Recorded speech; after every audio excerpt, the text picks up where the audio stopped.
When it comes to living a more peaceful, simple, and calm life, I think that is something that most people would want, only it's not always easy to know how to achieve it, especially in today's world. We wake up feeling rushed, we go from one activity to the next, and sometimes just having a few moments of peace can seem impossible. I used to feel tired and stressed pretty often, and that made me think about changes that I could make to my life to bring a sense of harmony and balance back.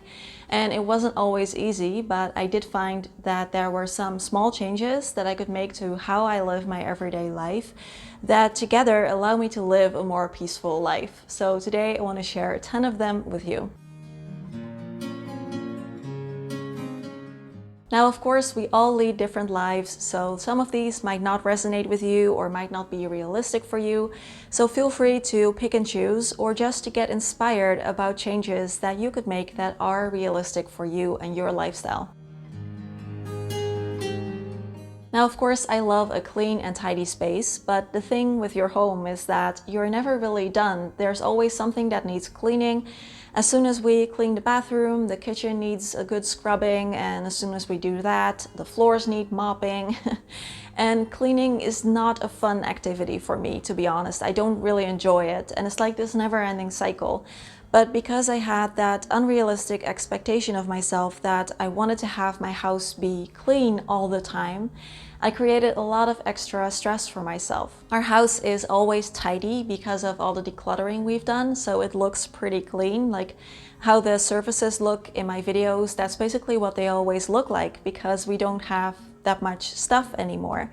But when you look closer, you will definitely see that our house is not spotless. So a few years ago, I basically made the decision to let go of that expectation of myself and just be okay with the fact that my house is never completely clean. Like I'm going for a 3 or 4 stars out of 5 rating now, and it definitely has made my life a lot calmer, more stress-free, and a lot more simple. This is a little magic trick that works incredibly well for me, always arriving early, at least like 30 minutes early, but if I can manage it and if I have the time, I will arrive like an hour early. This little change has made my life a lot calmer because it takes away a lot of the stress. If you have to be somewhere and you're stuck in traffic or something runs late, or in my case, I miss the bus or the train, then you won't have to stress because you know that you will still be on time. So instead of kind of like rushing from one thing to the next, you're creating this little time buffer zone of 30 minutes to be by yourself and de-stress. As well as the fact that this gives me a chance to quietly calm down from my commute. I will have my e-reader, so I'll have something to read, or I'll order a cup of tea if I'm meeting someone at a cafe, and kind of just cool down before the meeting starts or before your friend arrives and you have to be social. Or I can even go to the bathroom or check to see if I have food in my teeth or anything else I want to do. I started prioritizing comfort in my life, and that might sound like a small thing, but it has had really big results.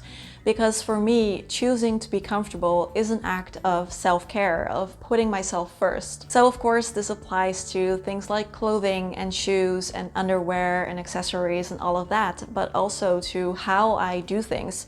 So for example, if we have a concert in another city, what I used to do is make myself overexhausted by having the need to spend the whole day there and then also take the train back late at night after the concert is over.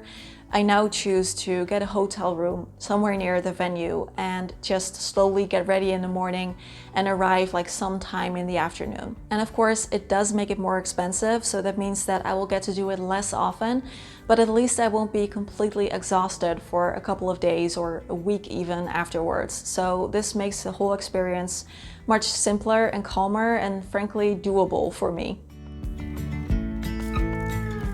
Working from home definitely makes this a lot easier to do, but even when I was still working in an office and I had to get up really early for my commute, I did always take a little bit of time to slowly enjoy my breakfast and have a cup of tea before I did anything. Now that my schedule is more flexible, for which I am very grateful, I have the chance to drink 1 or 2 cups of tea together with my boyfriend in the morning, slowly waking up, discussing the day, and usually we will drink Japanese green tea, which is my favorite way of waking up. Gives me a nice little energy boost, and it boosts your mood as well without being like the slap in the face that coffee can be for me. So this morning ritual is one of my favorite moments of the day. It helps me to start my day more slowly, more mindfully. No phone, no screen, no news, no email or any of that, instead of already starting out the day stressed and hurried. I've never really used social media. It's not something that I've ever felt drawn towards. Of course, for my work now, I am on YouTube, I'm on Twitter, and I'm on Patreon, but I'm still not on Facebook, Instagram, TikTok, or any of that stuff. I know that many people are not willing to give up social media completely like I did, and I understand, but for me, this is a huge thing, and it really has made my life a lot calmer, as well as the fact that social media tends to be a huge time drainer. Before you know it, you're spending like a half hour or an hour. Most people spend a couple of hours on social media on average a day, and I don't have that in my life. So I am very happy with my choice. I've never regretted it, and I have never felt like I'm missing out on anything at all. Recently, inviting creativity back into my life has been a really big change. In total honesty, my relationship with creativity is a little rocky. Like, I have some pretty persistent limiting beliefs around creativity still that I am trying to work through. And hopefully one day I can be as creative as I'd like to be, but I do already notice a really big difference in how I feel on a daily basis. Creativity has been shown to reduce stress and anxiety, improve brain function, mental health, even physical health. It allows us to tap into our emotions and express how we're feeling. And for me personally, I find that I really love that feeling of creating something where you're really in the zone and kind of just letting your mind wander. For now, I'm learning how to make digital art and illustrations in Procreate, and even though there is a lot for me to learn and the whole process is frustrating and I feel impatient at times, I am also really in love with this new hobby, and I can't wait to get better at it and actually be able to make the things that I have in my head in reality.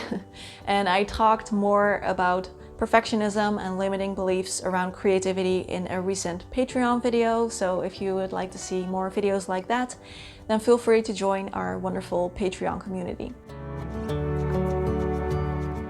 Something else that really adds a sense of simplicity and calm and even serenity to my life is having a few hobbies that don't involve a screen, because even with those digital illustrations, it's yet another screen, and I find it very important to be in the real world too, without being glued to your screen or device. For me, it's mostly reading, yoga, going for walks, preferably in nature, or cooking. Maybe for you it's something different. I would actually love to know if you have a screen-free hobby, so leave that in the comment section. But try to find at least one activity that you enjoy that doesn't involve a screen. It's better for your posture, for your mood, your energy levels, and so many other things. Another conscious change that I made in my life for more simplicity and calm is cooking and eating mindfully without distractions. So we all have to eat a couple of times a day, and I just basically decided to use those moments as a time to calm down and mindfully enjoy my food. Of course, it doesn't mean that you have to be alone or that things need to be completely quiet. I will usually eat together with my boyfriend since we both work from home. Maybe you have kids and you're like, mealtime is anything but peaceful around here. But I'm not exactly talking about peaceful or having things be like really quiet. I'm talking about not adding more onto that moment than is already there. So not watching Netflix while you eat, or not listening to a podcast while you cook, etc. And as an added bonus, I've also found that I will feel full for much longer after a meal if I ate it without distractions. It's really a big difference. So this little change also is helpful for me with snacking less. I've mentioned this before, but I guard my calendar like a hawk. Ever since my burnout in 2017, I always try and make sure that I don't overschedule myself. So what I'll do is I'll take out my calendar and plan work first, because obviously that is something that I need to do. And then I will try and see which moments I can plan something like an activity, like going out or meeting someone or playing tennis or going to a birthday party, things like that, and which moments I want to keep completely empty, so that I will have time to be with myself and rest in between the activities of my week. And if I can't do both, I will usually prioritize the empty time, the resting time, over scheduling things to do. And that is a little boring sometimes, I admit, but I know that I'm going to be in trouble if I overschedule myself, so I just don't.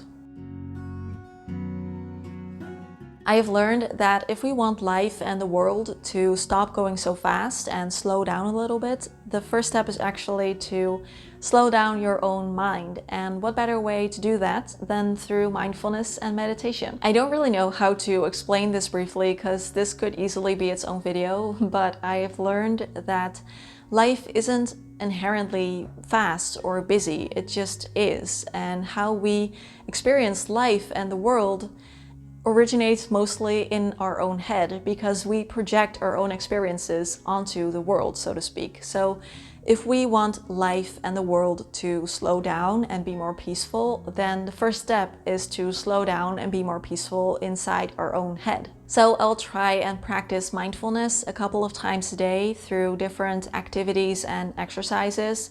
And I will try to meditate at least once a day for about 15 minutes. It doesn't always work out, but usually it does. And I've noticed a really big difference in how I experience my everyday life. If you would like to learn how to incorporate more slow living and mindfulness in your life, which exercises to do and all of that stuff, then you can sign up for my 30-day slow living program, which is called Unhurried. I will leave the link to where you can find more info and where you can sign up in the description box below.